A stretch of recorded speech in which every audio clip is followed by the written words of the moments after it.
ये लो गाइस, तुम्हारा खाना आ गया। और ये आपका Jain food without onion garlic. Thank you. शुक्रिया।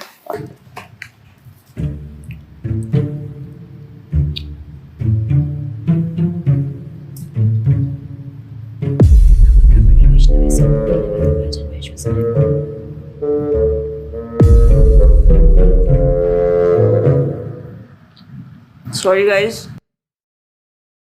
मुझे नहीं पता था कि तुम लोगों में ऐसा कुछ रिचुअल होता है। हाँ, प्रे तो करना चाहिए। हम हमेशा खाने से पहले अल्लाह ताला से प्रे करते हैं। यस, रिचुअल नहीं स्पिरिचुअल। हम ही पहले भगवान को भोग ऑफर करते हैं और उसके बाद प्रे करके खाते हैं। लेकिन तुम्हारा भगवान यहाँ आके कैसे खा सकता है? जैसे वो तुम्हारी दुआ कानों से सुन सकता है, वो वैसे ही यहाँ पर आके खा भी सकता है। भगवान का फॉर्म पर्सनल है। अगर वो कानों से सुन सकते हैं तो मुंह से आके खा भी सकते हैं। उनके कान और मुंह दोनों है। शालिनी, तुम प्रे नहीं करती खाना खाने से पहले? नहीं, लेकिन मेरे चाचा ने एक बार कहा था कि हमको वो गॉड ऑफ फूड को और फार्मर्स को थैंक यू बोलना चाहिए। You mean Annapurna Devi? What? God of food. Yes, हमें उन्हें थैंक करना चाहिए और साथ में फार्मर्स को भी। But I believe in watering the roots. देखो, हम हमेशा क्रिएशन को तो अप्रिशिएट करते ही हैं, लेकिन हम क्रिएटर को ना अप्रिशिएट करना भूल जाते हैं। अभी सोचो, पानी ना हो, हवा ना हो, उपजाऊ मिट्टी या धरती माँ ना हो, तो फार्मर क्या कर लेगा?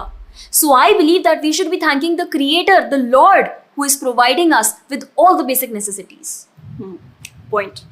अब तुम किस किस को थैंक करेगा? वैसे भी तुम्हारे 33 करोड़ तो देवी देवता है। बताओ, किस किस को थैंक करेगा तुम? और शालिनी, तुम बताओ, तुम किस गॉड को मानता है? मैं ऐसे किसी गॉड को नहीं मानती, लेकिन I think Shiva is a big god. See, I am very sorry, but आपने अपने वो बड़े भगवान का स्टोरी तो सुना होगा ना, जहाँ वो अपनी मरी हुई वाइफ को शोल्डर पर लेकर पूरे इंडिया का चक्कर लगा रहा है। अब तुम मुझे बताओ, जो गॉड अपनी वाइफ के मरने पे ऐसे कॉमन मैन की तरह रोता है, वो गॉड हो सकता है क्या? अच्छा, may be, I don't know much about this story, but he is very famous. And north में तो राम जी भी बहुत फेमस है ना। उनका स्टोरी तो तुमको पता होगा ना, सबको पता है। उनकी वाइफ को रावण ले गया था। हाँ, पता है। अब तुम मुझे बताओ, वो गॉड है? वो अपनी वाइफ को भी अकेला नहीं बचा के ला सकता। उसको अपनी वाइफ को बचाने के लिए भी वानर सेना की हेल्प चाहिए, और उस वानरों को भी तुम पूछता है। I am sorry. और गीता, तुम कृष्ण को मानती हो, और वो तो हर लड़की के साथ रासलीला करते रहते थे। ऐसा कैसा कैरेक्टर है गॉड का जैसे हर लड़की से प्यार हो जाता है? और वो खुद डर के अपना जन्मस्थान छोड़कर चले गए थे। गॉड को कभी डर लगता है क्या? और जिसे खुद डर लग रहा है, वो तुम लोगों की हेल्प कैसे करेगा? शिट यार, this is so complicated and confusing. It is confusing because you are following the wrong path. It is very beautiful and sacred. I will show you the right path. Enough, Asifa. I know what you're trying to do. And Shalini, कुछ भी confusing नहीं है। You know what the problem is कि तुझे पता ही नहीं है, क्योंकि तूने आज तक शास्त्र ही नहीं पढ़े हैं। तो पता कैसे चलेगा कि क्या सही है और क्या गलत? जन्म कर्म चा मे दिव्यम एवं योवेति तत्वतः त्यक्त्वा देहम पुनर्जन्म नैति मामेति सो अर्जुना। भगवान की लीलाओं को समझना इतना आसान नहीं है। उसके लिए शास्त्रों का अध्ययन करना पड़ता है, और वो भी एक प्रामाणिक गुरु के अंडर रह के, उनकी शरण लेके। अब अगर तुमने शास्त्र पढ़े होते तो तुमको ये पता होता कि शिव जी ने जो इमोशंस उसमें दिखाए थे वो शोक नहीं, विरह था। विरह विरह दोनों सेम नहीं होते क्या? Let's start from the basics. शोक इज मटेरियल एंड विरह इज स्पिरिचुअल। शोक ना दुख की अनुभूति कराता है, वेरास जो विरह है उसमें जो सेपरेशन की फीलिंग होती है ना, वो सुख का अनुभव कराती है। भगवान भगवत गीता में ना शोक करने वाले व्यक्ति को मूर्ख बताते हैं। गतासुन अगतासुंश्च नानुशोचन्ति पंडिता। A wise man never laments for the living nor for the dead. Bhagavad Gita chapter 2 text 11। अपनों की मौत पे आंसू बहाना शोक है, लेकिन वहीं रामायण देखते देखते जो आंसू निकले ना, वो विरह है, विरह। और ऐसे विरह से हमारा भगवान के प्रति प्रेम बढ़ता है। तो जिस तरह से शिव जी ने विरह को दिखाया था, उसी तरह राम जी भी सीता मैया के जाने के बाद विरह में भटकते हुए रो रहे थे। और यही नहीं, सीता देवी इतनी प्योर है ना कि उन्हें राम जी के अलावा कोई टच भी नहीं कर सकता था। रावण जिनको लेके गया था वो छाया सीता देवी थी। असली सीता देवी तो अग्नि में समा गई थी और वो अग्नि परीक्षा के वक्त बाहर आई थी। और आसिफा तू क्या बोल रही थी? भगवान राम को अपनी पत्नी को बचाने के लिए वानरों की मदद लेनी पड़ी थी। I mean God is all powerful, right? हाँ, आई मीन वो अकेले भी तो मार सकते थे ना। यार शालिनी, अगर तूने कभी रामायण पढ़ी होती तो तुझे पता होता जब खर और दूषण आए थे अपने 15,000 ऐसे दानवों के साथ जो इंसान को खा जाते थे, उन सब के साथ राम जी ने अकेले बिना किसी की हेल्प के उन सब के चिथड़े उड़ा दिए थे। अब ऐसे राम के लिए रावण को मारना मुश्किल है क्या? हाँ, लेकिन बाद में वानरों की हेल्प क्यों ली? उनको अपनी सेवा में लगाने के लिए, उनकी ग्लोरीज बढ़ाने के लिए। अरे उन्होंने तो एक छोटी सी गिलहरी तक को अपनी सेवा में लगा लिया था। What? कभी पढ़ा हो तो पता हो ना।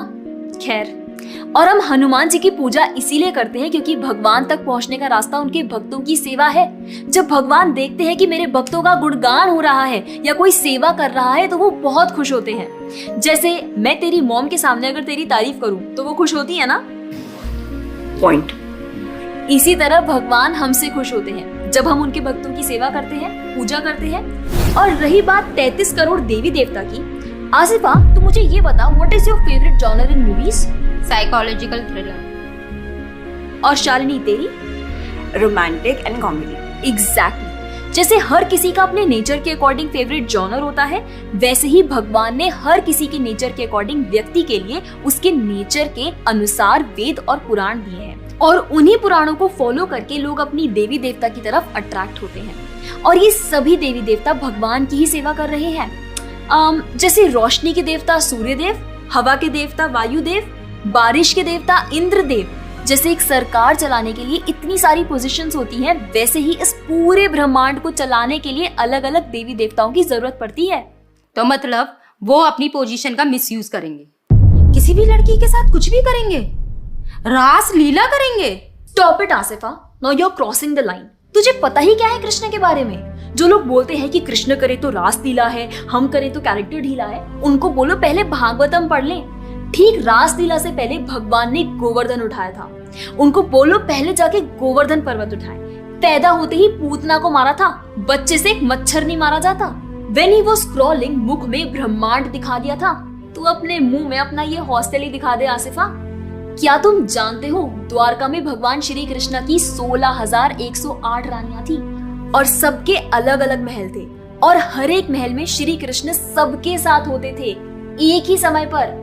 रोज सारी रानियां कृष्ण से खुश थीं और उन सब की जरूरतें कृष्णा पूरी करते थे। क्या किसी नॉर्मल से इंसान के लिए ये सब संभव है? आज के टाइम पे तो एक ही नहीं संभलती, लेकिन उस टाइम सारी रानियां एक दूसरे के साथ खुश थीं और उन्हें खुश कृष्ण रखते थे। क्यों? क्योंकि वो भगवान है।